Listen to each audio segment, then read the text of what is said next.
नमस्ते दोस्तों, परमपिता परमात्मा की असीम कृपा और बड़े बुजुर्गों के आशीर्वाद के साथ एक बार फिर से आपका स्वागत करती हूँ आपके अपने चैनल गीत ज्ञानवाणी में। सभी मेहमानों का, नए मेहमानों का स्वागत, शुक्रिया, अभिनंदन, आभार। और इसी के साथ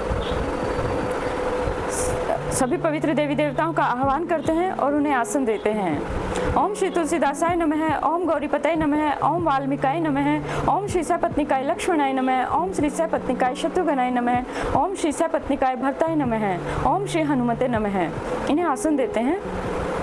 श्री गुरु चरण सरोज रज निज मन मुकुर सुधारी, वर्णव रघुवर विमल जसु जोदायक कुफलचारी। बुद्धिहीन तनु जानी के सुमिरो पवन कुमार, बल बुद्धि विद्या देहु मोहि हरहु कलेश विकार। रामायण तुलसी करत है कथा कहूँ अनुसार, आसन देहु प्रेम से विराज जोजी पवन कुमार। लखन सिया रामचंद्र की जय, लखन सिया रामचंद्र की जय। श्रृंगी ऋषि को बुलाकर वशिष्ठ जी ने बहुत ही सुंदर पुत्र कामेष्टि के लिए यज्ञ कराया और इसके बाद ऋषि ने उनको, अग्निदेव जी ने आकर उनको पायस दिया, खीर दिया कि अपनी चारों पत्नियों को जैसा उचित समझे वैसा खिलाएं। तब अदृश्य भय पावक सकल सभा ही समुझाई, परमानंद मगन नृप हरस न हृदय समाई। तदंतर अग्निदेव सारी सभा को समझाकर अंतर्ध्यान हो गए। राजा परमानंद ने मग्न होकर और उनके हृदय में जो हर्ष आया वो समाता न था, जो आनंद उन्हें उत्पन्न हुआ उसे कहा नहीं जा सकता। तभी राय प्रिय नारी बुलाई, कौशल्यादि तही चली आई। अर्ध भाग कौशल्या ही दीनी, भाग भाग उभय भाग आधे कर कीन है।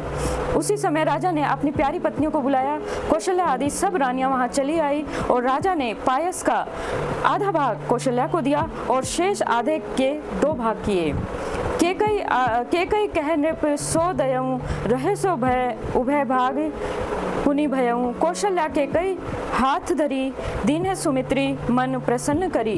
वह उनमें से 1 भाग राजा ने केकई को दे दिया और शेष जो बचा रहा फिर उनके 2 भाग किए और राजा ने उनको कौशल्या और केकई के हाथ पर रखकर अर्थात उनकी अनुमति लेकर और इस प्रकार उनका मन प्रसन्न करके सुमित्रा को दे दिया।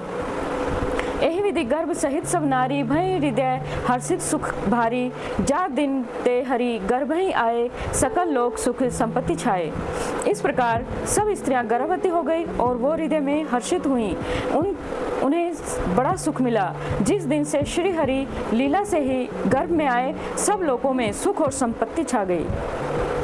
मंदिर में सब राजा रानी, शोभाशील तेज की खानी। सुख जुत कछऊं काल चली गयऊं, जे ही प्रभु प्रगट सो अवसर भयऊं। शोभाशील और तेज की खान बनी हुई सब रानियां महल में सुशोभित हुई। इस प्रकार कुछ समय सुखपूर्वक बीता और वह अवसर आ गया जिसमें प्रभु को प्रकट होना था। जोग लगन ग्रह बार तिथि, सकल भय अनुकूल। चर अरु अचर हरस जुत, राम जन्म सुख मूल। योग लग्न ग्रह वार और तिथि सब अनुकूल हो गए और जड़ और चेतन सब हर्ष से भर गए, क्योंकि श्री राम का जन्म सुख का मूल है। नौमी तिथि मधु मास पुनीता, शुक्ल पक्ष अभिजीत हरिप्रीता। मध्य दिवस अति शीत न घामा, पावन काल लोक विश्रामा। पवित्र चैत्र का महीना था। नवमी की तिथि थी, शुक्ल पक्ष और भगवान के प्रिय अभिजीत मुहूर्त था। दोपहर का समय था। न बहुत सर्दी थी न ही बहुत गर्मी थी। वह पवित्र समय सब लोगों का शांति देने वाला लगा। शीतल मंद सुरभि बह बाऊ, हर्षित सुर संतन मन चाऊ। बन कुसुमित गिरिगन मनियारा, सनवनहि सकल सरिता अमृत धारा। शीतल मंद और सुगंधित पवन धारा बह रहा था। देवता हर्षित थे और संतों के मन में बड़ा चाव था। वन फूले हुए थे और पर्वतों के समूह मणियों से जगमगा रहे थे और सारी नदियां अमृत की धारा बहा रही थी। सो अवसर विरंची जब जाना, चले सकल सुर साजी विमाना। गगन विमल संकुल सुर जूथा, गाँव ही गुण गंधर्व वरु था। जब ब्रह्मा जी ने वह भगवान के प्रकट होने का अवसर जाना, तब उनके समेत सारे देवता विमान सजा सजा कर चले और निर्मल आकाश देवताओं के समूह से भर गया और गंधर्वों के दल गुणों का गान करने लगे। वर्षहि सुमन सुअंजलि साजी, गह गही गगन दुदुम्बी बाजी, अस्तुति करहि नाग मुनि देवा, बहुविधि लावहि निज निज सेवा। सुंदर अंजलियों में सजा सजा कर सभी देवता पुष्प बरसाने लगे। आकाश में घमासान नगाड़े बजने लगे। नाग मुनि और देवता स्तुति करने लगे और बहुत प्रकार से अपनी अपनी सेवा का उपहार भेंट करने लगे। सुर समूह विनती करी पहुँचे निज निज धाम, जग निवास प्रभु प्रगटे अखिल लोक विश्राम। देवताओं के समूह विनती करके अपने अपने लोक में जा पहुँचे। समस्त लोकों की शांति देने वाले जग आधार प्रकट हो गए।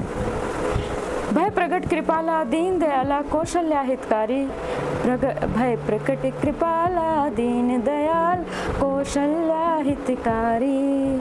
हर्षित महतारी मुनि मनहार, अद्भुत रूप विचारी। लोचन अभिरामा तनु घन श्यामा, निज आति भुजचारी। भूषण वनमाला नयन विशाला, शोभा सिंधु खरारी। भगवान के आने की खुशी, उनके प्रकट होने का जो आनंद, उन्होंने मुझे भी बदल दिया। दीनों पर दया करने वाले श्री कौशल्या जी के हितकारी कृपालु भगवान प्रभु प्रकट हुए।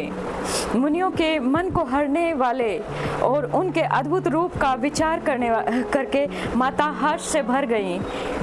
नेत्रों को आनंद देने वाला मेघों के समान श्याम शरीर था। चारों भुजाओं में अपने खास आयुध धारण किए हुए थे और दिव्य आभूषण और वनमाला पहने हुए थे। बड़े बड़े नेत्र थे। इस प्रकार शोभा के समुद्र और खर राक्षसों को मारने वाले भगवान प्रकट हुए। कह दुई कर जोरी अस्तुति तोरी, के ही विधि करो अनंता। माया गुण ज्ञानातीता, अमाना वेद पुराण भनंता। करुणा सागर सुख सागर, सब गुण आगर जेहि गावहि श्रुत संता। सो मम तेहि लागी जन अनुरागी, भयो प्रगट श्रीकंता। दोनों हाथ जोड़कर माता कहने लगी, हे अनंत, मैं किस प्रकार तुम्हारी स्तुति करूं? वेद और पुराण तुमको माया गुण और ज्ञान से परे और परिणाम रहित बतलाते हैं। श्रुतियां और संत जन दया और सुख का समुद्र, सब गुणों का धाम कहकर जिनका गान करते हैं, वही भक्तों पर प्रेम करने वाले लक्ष्मीपति भगवान मेरे कल्याण के लिए प्रकट हुए हैं।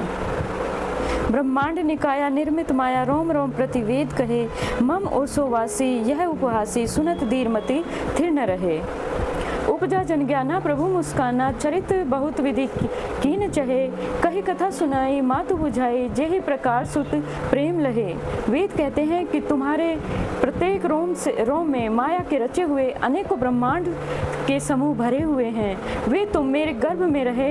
इस हंसी की बात से सुनने पर धीर और विवेकी पुरुषों की बुद्धि भी स्थिर नहीं रहती, अर्थात विचलित हो जाती है। और जब माता को ज्ञान उत्पन्न हुआ, तब प्रभु मुस्कुराए। वे बहुत प्रकार से चरित्र करना चाहते हैं, अतः उन्होंने पूर्व जन्म की सुंदर कथा कहकर माता को समझाया, और जिससे उन्होंने पुत्र का वात्सल्य प्रेम प्राप्त हो, भगवान के प्रति पुत्र भाव हो जाए। माता पुनि बोली सोमति डोली, तजहु तात यह रूपा। कीजे शिशुलीला अति प्रियशीला, यह सुखद में परम अनूपा। सुनि वचन सुजाना रोदन ठाना, हो ही बालक सुर भूपा। यह चरित जे गावहि हरिपद, पावहि तेन परहि भव कूपा। माता की वह बुद्धि बदल गई और तब वह फिर बोली, हे तात, यह रूप छोड़कर अत्यंत प्रिय बाल लीला करो। मेरे लिए यही परम सुख का अनुपम होगा। और माता का यह वचन सुनकर देवताओं के स्वामी सुजान भगवान ने बालक रूप होकर रोना शुरू कर दिया। तुलसीदास जी कहते हैं, जो इस चरित्र का गान करते हैं, वे श्री हरि का पद पाते हैं और फिर संसार रूपी कूप में नहीं गिरते। विप्रधेनु सुर संत हित लीन मनुज अवतार, निज इच्छा निर्मित तनुमाया गुण गोपार। ब्रह्मा, गौ, देवता, ब्राह्मण और संतों के लिए भगवान ने मनुष्य का अवतार लिया। वे अज्ञानमयी, मलिना, माया और उनके गुण सत्य, रज और तम और बाह्य और भीतरी इंद्रियों से परे हैं। उनका दिव्य शरीर अपनी इच्छा से ही बना है, किसी कर्म बंधन में परवश होकर त्रिगुणात्मक भौतिक पदार्थों के द्वारा नहीं। सुनी शिशुरुदन परम प्रिय वाणी, संभ्रम चली आई सब रानी, हर्षित जह तह धाई दासी, आनंद मगन सकल पुरवासी। बच्चों के रोने की बहुत प्यारी ध्वनि सुनकर सब रानियां उतावली होकर दौड़ी चली आई और दासियां हर्षित होकर जहां तहां दौड़ी। सारे पुरवासी आनंद में मग्न हो गए। दशरथ पुत्र जन्म सुनी काना, मानहु ब्रह्मानंद समाना, परम प्रेम मन पुलक शरीरा, चाहत उठन करत मति धीरा। राजा दशरथ जी का पुत्र का जन्म कानों में सुनकर मानो ब्रह्मानंद में समा गए। मन में अतिशय प्रेम है, शरीर पुलकित हो गया। आनंद में अधीर हुई बुद्धि को धीरज देकर और प्रेम में शिथिल हुई शरीर को संभाल कर वे उठना चाहते हैं। जाकर नाम सुनत शुभ होई, मोरे ग्रह आवा प्रभु सोई, परमानंद पुरी मन राजा, कहाँ बुलाई बजावहु बाजा। जिनका नाम सुनने से ही कल्याण होता है और वही प्रभु मेरे घर आए हैं, यह सोचकर राजा का मन परम आनंद से पूर्ण हो गया। उन्होंने बाजे वालों को बुलाकर कहा कि बाजा बजाओ, खुशियाँ मनाओ। गुरु वशिष्ठ कह गयऊँ हकारा, आए द्विजन सहित नृप द्वारा, अनुपम बालक देखिन जाई, रूप रसी गुण कहीं न सिराई। गुरु वशिष्ठ जी के पास बुलावा भेजा गया और वे ब्राह्मणों के साथ लिए राजद्वार पर आए। उन्होंने जाकर अनुपम बालक को देखा जो रूप की राशि है और जिसके गुण कहने से भी समाप्त नहीं हो सकते। नंदी मुख सराज करी, जात करम सब कीन, हाटक धेनु वसन मनी, नृप विप्रन कह दीन।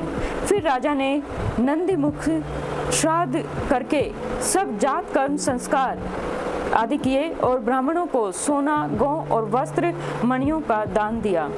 ध्वज पताक तोरण पुरछावा, कहीं न जाई जही भांति बनावा, सुमन वृष्टि आकाश ते होई, ब्रह्मानंद मगन सब लोई। ध्वजा, पताका और तोरणों से नगर सुशोभित हो गया। जहाँ जिस प्रकार से वह सजाया गया उसका तो वर्णन ही नहीं हो सकता। आकाश से फूलों की वर्षा हो रही है और सब लोग ब्रह्मानंद में मग्न हैं। वृंद वृंद मिली चली लोगाई, सहज सिंगार किए पठी उठी धाई, कनक कलश मंगल भरी थारा, गावत बैठई भूप दुआरा। स्त्रियां झुंड के झुंड मिलकर चली, स्वाभाविक श्रृंगार किए ही वे उठ दौड़ी। सोने का कलश लेकर और थालों में मंगल द्रव्य भरकर गाती हुई राजद्वार में प्रवेश करती हैं। करी आरती ने छावरी करही, बार बार शिशु चढ़ई परही, मागध सुत बंदीगण गायक, पावन गुण गावही रघुनायक। वे आरती करके निछावर करती हैं और बार बार बच्चे के चरणों पर गिरती हैं। मागध सूत, वृंदीजन और गवैये रघुकुल के स्वामी के पवित्र गुणों का गान करते हैं। सर्वस दान दीन सब काहू, जेहि पावा राखा नहीं ताहू, मृग मद चंदन कुमकुम कीचा, मची सकल विथिन बीच वीचा। राजा ने सब प्रकार से भरपूर दान दिया और सब किसी को दान दिया। जिसने पाया उसने भी नहीं रखा, लुटा दिया। नगर की सभी गलियों के बीच बीच में कस्तूरी, चंदन और केसर की कीच मच गई। अर्थात जैसे बारिश बरसती है ऐसे चंदन, कस्तूरी और केसर का कीचड़ मच गया। ग्रह ग्रह बाज बधाव शुभ, प्रगटे सुषमा कंद, हर्षवंत सब जह तह, नगरी नारी सब वृंद। घर घर मंगल में बधावा बजने लगा क्योंकि शोभा के मूल भगवान प्रकट हुए हैं। नगर के स्त्री पुरुषों के झुंड जहाँ तहाँ आनंद मगन हो रहे हैं। केकई सुता सुमित्रा दो, सुंदर सुत जनमत भैक ओ, वह सुत संपत्ति समय समाजा, कहीं न सकई सारद अहिराजा। केकई और सुमित्रा इन दोनों ने भी सुंदर पुत्रों को जन्म दिया।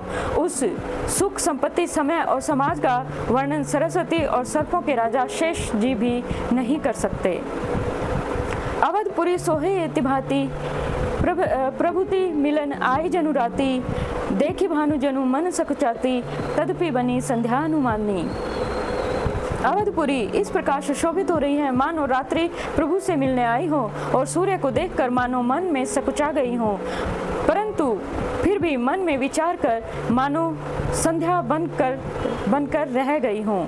अगर धूप बहुजनु अंधियारी उड़ई अबीर मनु अरुनारी मंदिर मणि समूह जनु तारा नृप ग्रह कलश सो इंदु उदारा। अगर की धूप का बहुत सा धुआं मानो संध्या का अंधकार है और जो अबीर उड़ रहा है वह उसकी ललाई है। महलों में जो मणियों के समूह हैं वे मानो तारागण हैं और राजमहल का जो कलश है वही मानो श्रेष्ठ चंद्रमा है। भयन वेद धुनि अति मृदुवानी जनु खग मुखर समय जनु छानी कौतुक देखी पतंग बुलाना एक मास ते ही जात न जाना। राजभवन में जो अति कोमल वाणी से वेद ध्वनि हो रही है वही मानो समय से समय अनुकूल सनी हुई पक्षियों की चहचहाट है। यह कौतुक देखकर सूर्य भी अपनी चाल भूल गए हैं। एक महीना उन्होंने जाता हुआ न जाना, अर्थात एक महीना कैसे बीत गया उन्हें पता भी न चला।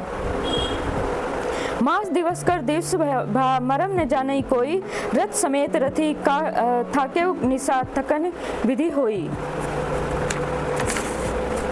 महीने भर का दिन था और इस रहस्य को कोई नहीं जानता था। सूर्य अपने रथ सहित वहीं रुक गए और फिर रात किस तरह होती। और इसी के साथ अपनी वाणी को विराम देते हैं और सभी देवताओं को यथास्थान जाने का आग्रह करते हैं। कथा विश्राम होत है सुनो वीर हनुमान, जो जन जहाँ से आइए तहाँ करो उपवान। एक घड़ी आधी में पुण्यास, तुलसी संगत साधु की हरौ कोटि अपराध। राम लखन सिया जान की कथा सदा करो कल्याण, श्रोता सब आसन गए शंभु गए कैलाश। अपने अपने धाम को विदा होत हरुसार, जो जन जहाँ से आइए तहाँ करो उपवान। कहूँ दंडवत प्रभु सनय विनय करूँ कर जोर, लखन सिया रामचंद्र की जय, लखन सिया रामचंद्र की जय। और इसी के साथ सभी भगवत भक्तों के उज्जवल एवं उत्तम भविष्य की कामना के साथ अपनी वाणी को विराम देते हैं। जय सिया राम, जय हनुमान, जय घनश्याम, जय माता रानी, जय गुरुदेव, जय महादेव।